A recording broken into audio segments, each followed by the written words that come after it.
Halo adik-adik, selamat hari Minggu ya. Akhirnya kita ketemu lagi nih di sekolah minggu tanggal 21 November. Dan aku harap walaupun sekolah minggunya masih online nih, kalian tetap bisa sukacita ya ngelaksanainnya dan tetap bisa join bareng sama kita. Dan aku harap semuanya dalam keadaan sehat. Tapi sebelum sekolah minggunya kita mulai, kita mau doa minta pimpinan Tuhan biar sekolah minggunya berjalan dengan lancar. Mari kita berdoa. Tuhan Yesus, makasih buat hari ini, makasih buat hari yang baru, dan makasih buat tubuh yang sehat. Tuhan, berkati sekolah minggu kita hari ini agar bisa berjalan dengan baik dari awal hingga akhir. Tuhan berkati agar firman yang nanti disampaikan bisa disampaikan dengan baik dan kami tetap bisa menerapkannya dalam kehidupan kami sehari-hari, agar setiap harinya kami bisa semakin mendekatkan diri kepadamu Tuhan. Ampuni segala dosa dan kesalahan kami yang kami lakukan dengan sengaja maupun tidak sengaja, agar setiap harinya kami bisa menjadi pribadi yang lebih baik. Terima kasih Tuhan, dalam nama Tuhan Yesus kami berdoa dan mengucap syukur. Amin.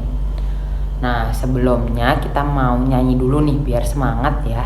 Yang di rumah biar tetap bisa sukacita hari ini. Kita bakal nyanyiin lagu Lebih Dari Pemenang.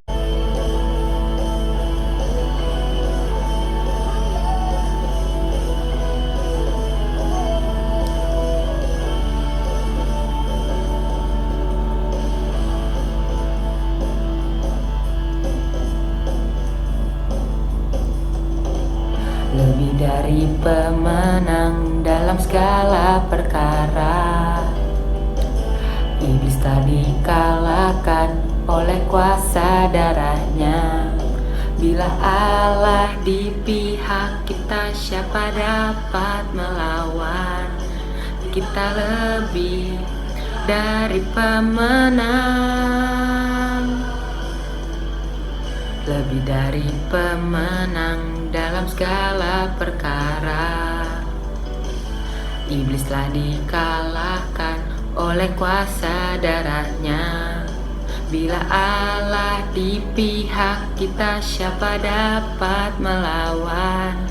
Kita lebih dari pemenang. Haleluya, kibarkanlah panjinya, Yesus Raja segala raja. Haleluya, bangkitlah gerejanya, kita lebih dari pemenang. Sebelum kita dengerin firman Tuhan, kita mau angkat satu pujian yang berjudul Dengan Sayapmu. Firman-Mu berkata, Kau besertaku, maka kuat roh dan jiwaku. Tangan-Mu Tuhan selalu ku nantikan, di setiap langkahku percaya.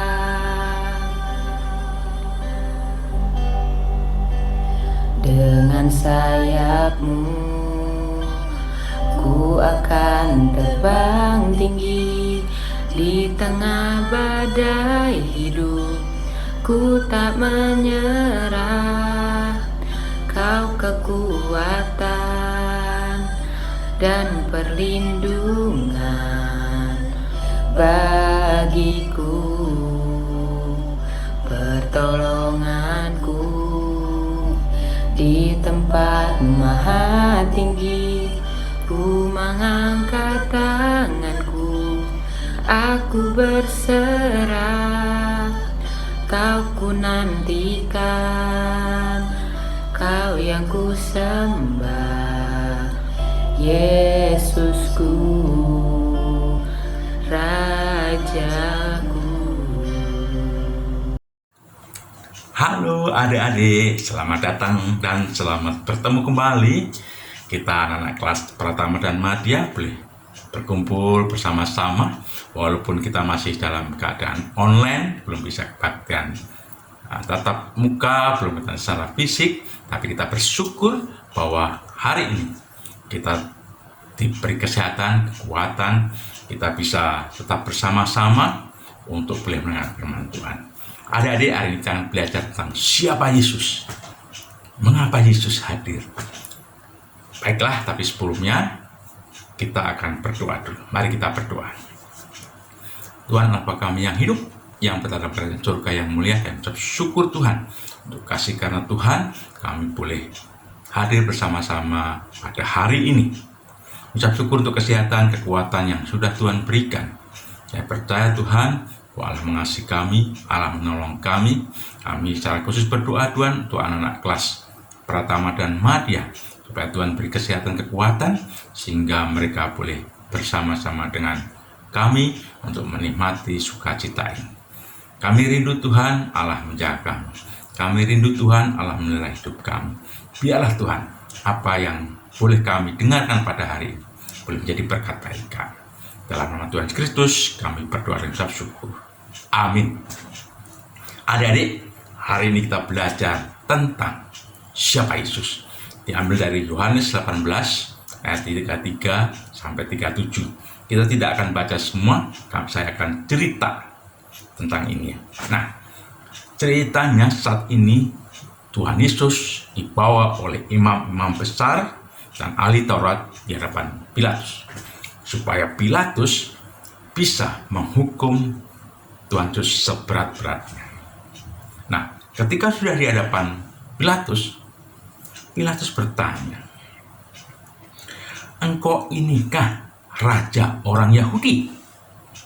Bertanya nih ya, "Engkau inikah raja orang Yahudi?" Tapi apa jawaban Yesus? Dia nggak jawab, dia balik bertanya, "Engkau mengatakan ini dari hatimu sendiri, atau ada orang yang mengatakan kepadamu tentang aku?" Jadi ketika Pilatus bilang, "Kamukah raja orang Yahudi?" Yesus balik bertanya, "Engkau mengatakan ini dari hatimu, atau orang lain mengatakan tentang aku?" Kemudian Pilatus berkata, "Aku ini orang Yahudi, bangsamu sendiri dan imam-imam kepala itu yang telah menyerahkan kau kepadaku. Apa yang telah kau perbuat? Kesalahan apa yang kau perbuat sehingga engkau diserahkan oleh imam-imammu?" Yesus menjawab lagi dengan pertanyaan, "Kerajaanku ini bukan dari dunia. Kalau kerajaanku dari dunia ini, pasti hamba-hambaku ini akan melawan, supaya aku jangan diserahkan kepadamu. Akan tetapi kerajaanku bukan dari sini. Jadi engkau raja. Engkau mengatakan aku ada raja, tetapi aku lahir supaya aku memberi kesaksian tentang kebenaran. Tiap orang yang berasal dari kebenaran akan mendengar suara." Jadi ketika ditanya oleh Pilatus, menginterogasi, Tuhan Yesus balik bertanya bahwa kerajaanku bukan dari dunia. Jika kerajaan dari dunia, maka hamba-hambaku akan melawan supaya aku nggak diserahkan. Tetapi aku datang supaya aku memberi kesaksian tentang kebenaran, karena setiap orang yang berasal dari kebenaran akan mendengar suara. Adik-adik, Tuhan Yesus punya visi datang ke dunia untuk mengampuni semua dosa-dosa manusia. Pilatus tidak tahu, dia hanya mendengar, "Oh, raja orang Yahudi, raja orang Yahudi." Tapi ketika dia dihadapan, kan Tuhan Yesus ada di hadapan, Pilatus malah bertanya, "Siapakah engkau? Apakah engkau orang Yahudi?" Ya, begitulah apa yang dipikirkan oleh Pilatus. Dan akhirnya kita tahu, akhir dari cerita ini, bahwa Pilatus akhirnya menghukum Yesus dengan disalibkan. Kemudian dia membebaskan Barnabas. Tetapi dia ini di dalam mimpinya, istrinya itu supaya Pilatus membebaskan ini, karena ini ada sesuatu yang salah dia menghukum orang Yesus ini. Pilatus sampai cuci tangan ya, dia nggak mau dilibatkan dalam kesalahan ini. Adik-adik, Tuhan Yesus sudah ada di depan Pilatus dan dia siap menjalani hukuman. Tetapi Tuhan Yesus katakan bahwa aku datang bukan dari dunia ini, kerajaanku bukan dari dunia ini. Walaupun orang-orang lain tahu bahwa dialah raja orang Yahudi. Nah, Yesus ini dimusuhi dari sisi kerajaan Romawi karena dia berbahaya. Di Romawi itu ada raja. Kalau dia juga raja, ini bisa menggulingkan pemerintahan Romawi. Nah, di mata orang-orang ahli-ahli Taurat dan imam-imam, dia juga musuh. Karena ketika dia mengajar sesuatu, orang berbondong-bondong kepada dia. Sementara apa yang diajarkan imam itu, orang tidak tertarik. Makanya, imam besar ini benci pada Yesus yang dia menyerahkan ke Pilatus. Dan Pilatus ini adalah wakil hakim dari Romawi. Sehingga kalau ini nggak diselesaikan, ini akan berbahaya bagi kerajaan Romawi. Ada yang terkasih, kalau kita belajar tentang Tuhan Yesus, perjalanan Tuhan Yesus, minggu depan, tanggal 28 November, kita akan mulai masuk minggu Advent pertama. Minggu Advent ada 1, 2, 3, 4 untuk perjalanan kita menyambut Natal. Tuhan Yesus datang ke dunia ini, lahir di kandang domba, karena dia punya tujuan untuk menyelamatkan manusia dari dosa. Ketika Adam dan Hawa jatuh dalam dosa di Taman Eden, karena memakan buah pengetahuan yang baik dan benar, Allah punya rencana untuk menyelamatkan manusia, untuk membuat dia kembali kepada kebenaran. Dan itu melalui kelahiran Tuhan Yesus di dunia ini. Prosesnya cukup panjang, mulai dari Abraham, Ishak, Yakub, Raja Daud, sampai ke Yusuf suami Maria. Melalui keturunan-keturunan inilah proses menuju kepada kelahiran Tuhan Yesus.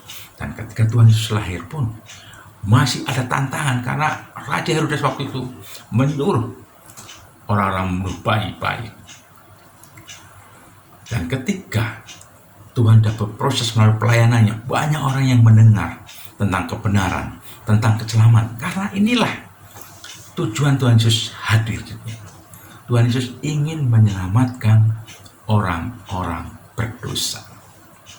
Ada yang dikasih,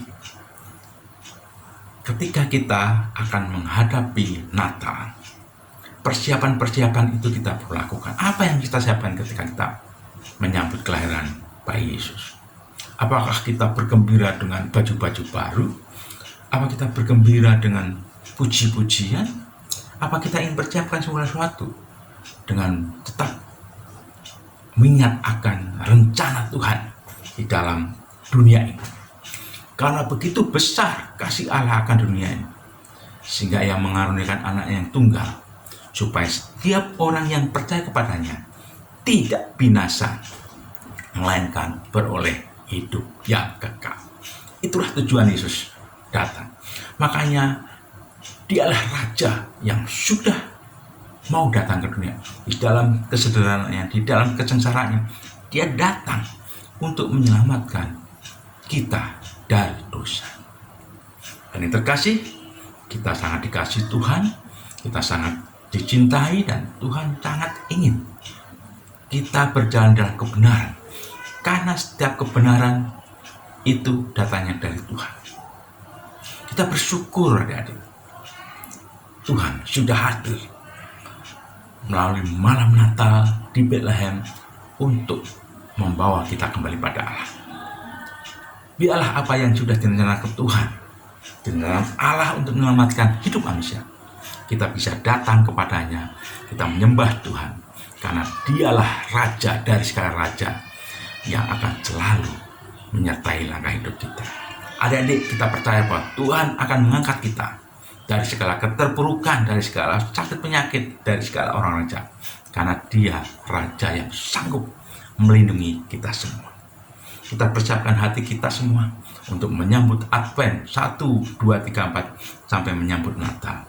Karena Tuhan sudah hadir di dalam dunia ini melalui bayi Yesus yang adalah tujuan Allah di dalam penebusan dosa umat manusia. Amin. Tuhan Yesus memberkati. Adik-adik, kita sudah bersyukur bahwa Tuhan memberikan kita kesehatan, kekuatan, dan keselamatan yang penting dalam hidup kita. Sebelum kita tutup, mari kita berdoa. Tuhan Yesus, yang bersyukur Tuhan untuk kasih karena Tuhan kami boleh menikmati firman ini. Tuhan Yesus adalah Raja, Raja kebenaran, Raja yang datang dari Allah, yang punya tujuan menyelamatkan hidup manusia dari segala dosa, yang menebus dosa manusia dan membawa kita semua ke dalam kasih karunia Tuhan. Terima kasih Tuhan untuk kesempatan ini. Biarlah anak-anak boleh menikmati sukacita ketika nanti minggu depan akan masuk Advent, dan mereka boleh mempersiapkan hati dengan baik. Kami menyerahkan semua ini Tuhan untuk acara selanjutnya. Hanya dalam nama Tuhan Yesus Kristus kami berdoa dan bersyukur. Amin.